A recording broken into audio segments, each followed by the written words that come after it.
O Diego quer saber como eu comecei e de onde veio a ideia de fazer vídeos da rota. Diego, eu comecei acompanhando um dos maiores repórteres policiais, chamado Gil Gomes, na década de 90, que me inspirou a dar continuidade nas ocorrências de rota, a documentários. Claro que ninguém melhor do que ele para contar para nós o que é a rota. Eu fiz muitas ocorrências. Geralmente com a prisão ou a morte dos bandidos. Rota é rota. Rota é respeito. Eu me lembro de uma matéria que eu fiz com o Elias Júnior. Foi um assalto a uma madeireira, a uma loja madeireira.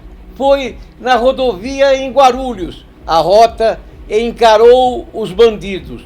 Eles tentaram fugir, tentaram se evadir, tentaram enfrentar a rota. Infelizmente para eles, uma rota passou por ali.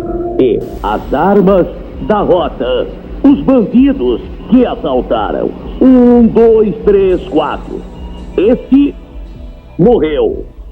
Este também morreu. Este outro morreu também. E este quarto elemento também morreu. Ficou uma reportagem a respeito. Foi com o Elias, meu amigo.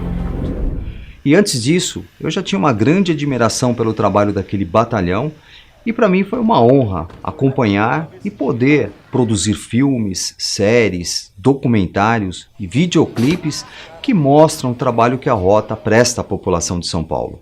E assim continuo fazendo até hoje com muito orgulho. A maioria dos meus seguidores perguntam com frequência quais foram as ocorrências mais marcantes que eu vivenciei na Rota. Na verdade, foram muitas.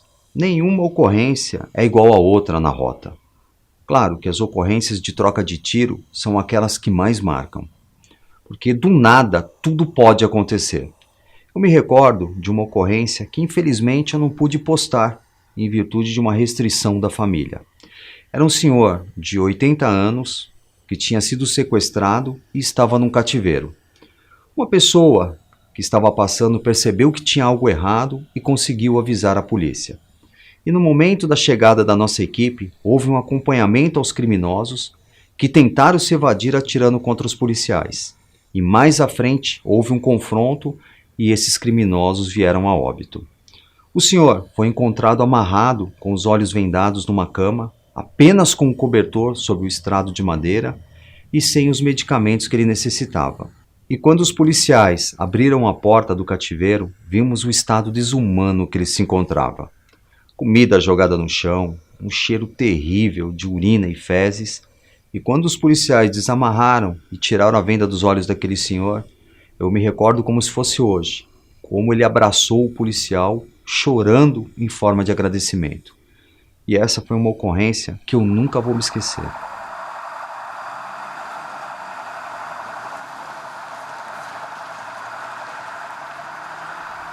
Outra ocorrência que marcou bastante foi um jovem, dono de uma academia, se não me engano na zona leste de São Paulo, que estava fechando o seu estabelecimento juntamente com a sua namorada, quando foram rendidos por 2 criminosos que queriam roubar a sua moto. O mesmo não reagiu e não esboçou nenhuma reação.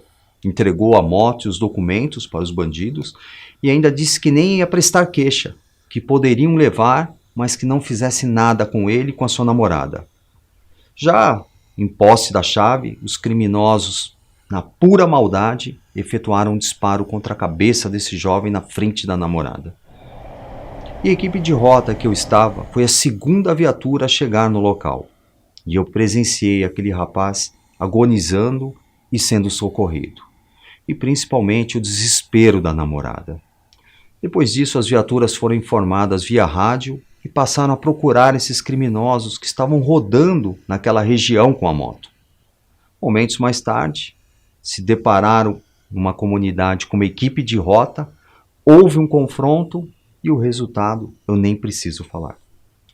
Essas foram as ocorrências que mais me marcaram pela crueldade, frieza e covardia dos criminosos. O Leandro me pediu para comentar sobre a formação dos pilotos de rota e como eles são selecionados para a função. Leandro, para ser um piloto de rota, o policial tem que trabalhar na unidade, tem que ser habilitado, conhecedor da parte mecânica de uma viatura, ser audacioso e, principalmente, bom piloto. É importante frisar que, além dessas características, ele vai precisar passar por vários testes de capacitação. Afinal, ele vai levar 4 pais de família na viatura para o patrulhamento e tem a obrigação de trazê-los de volta, sãos e salvos. Paralelo a isso, ele vai fazer vários cursos de direção defensiva, na qual eu tive a oportunidade de acompanhar e até registrar. Depois desses cursos, ele será avaliado por várias equipes para saber se ele está apto ou não a conduzir uma viatura de rota. E depois de formado, ele vai ter a sua viatura, onde ele será responsável por fazer todas as manutenções e mantê-la limpa e higienizada para o patrulhamento. E uma vez por mês, vai ter um dia que ele estará de serviço, mas não vai para a rua, para fazer a manutenção preventiva e eventuais ajustes da sua viatura. A Helena quer saber qual a diferença de uma viatura escrito comando na porta para as outras viaturas de rota. Helena, as viaturas escrito comando na porta são aquelas viaturas que são comandadas por oficiais da Polícia Militar. No caso, o tenente, que é o comandante daquele pelotão, um capitão, que é o comandante de uma companhia, um major, pode ser um coordenador operacional ou um subcomandante, e além dessas, tem uma outra viatura que embaixo, na parte da porta dianteira, está escrito Comando a Guiar, que nada mais é que a viatura do comandante da unidade. Muitas pessoas me perguntam por que a rota é mais dura nas abordagens. Bom, pessoal, em primeiro lugar, os policiais eles primam pela segurança deles e de quem está sendo abordado. E não querendo ser arrogante, não está escrito na cara de ninguém se ele é bandido ou não. O rigor da abordagem depende da forma que o abordado reage. Você está jogando ali no nosso olho desde o começo. Já mentiu uma vez, está mentindo de novo, certo? Hoje o bandido não tem cara. Ele anda com roupa de marca, um tênis de R$1.000, cordão de ouro, carrão. Então ele ostenta. Muitas pessoas confundem o rigor com a má educação e abusos. O policial que está abordando tem que imaginar o pior naquele momento. Afinal, alguma coisa chamou a sua atenção para que ele efetuasse aquela abordagem. E assim que os policiais checam os documentos e terminam aquela entrevista, eles vão saber se aquele indivíduo é um criminoso ou não. Vocês podem perceber nas gravações que eu posto lá no meu canal que a maioria dos abordados que tiveram problemas com a justiça ou são procurados não carregam nenhum tipo de documento que possa identificá-los. E isso é proposital, o que é mais difícil para o policial saber se ele é uma pessoa de bem ou não. É comum, nas abordagens, ele dar o nome de um primo, o nome de um irmão, de alguém que não teve nenhum problema com a justiça. É por isso que os policiais fazem várias perguntas e várias vezes, como a quantidade de irmãos, o nome de cada um deles, o nome do pai, o nome da mãe, onde foram feitas as tatuagens. E as tatuagens são muito importantes para ajudar a identificar um possível foragido da justiça.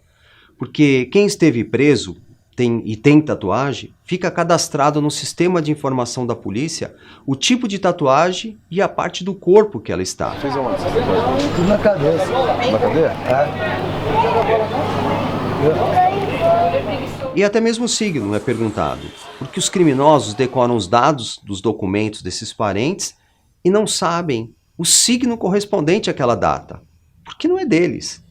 E isso faz com que o policial descubra se ele está mentindo ou não. E uma coisa importante, qualquer cidadão pode ser abordado. Isso não quer dizer que ele seja um bandido, porque não existe suspeitos. O que existe são atitudes suspeitas. E quando um cidadão, mesmo que de bem, é abordado, depois daquela entrevista os policiais se desculpam, desejam boa sorte e a famosa frase, disponha da rota. E essa parte dos policiais se desculpando, por muitas vezes eu nem me preocupei em gravar durante aquelas abordagens, porque para mim era uma coisa tão comum.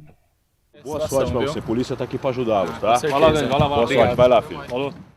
Na rota existe um ditado que diz, em uma abordagem, ou você prende um bandido, ou você faz um amigo.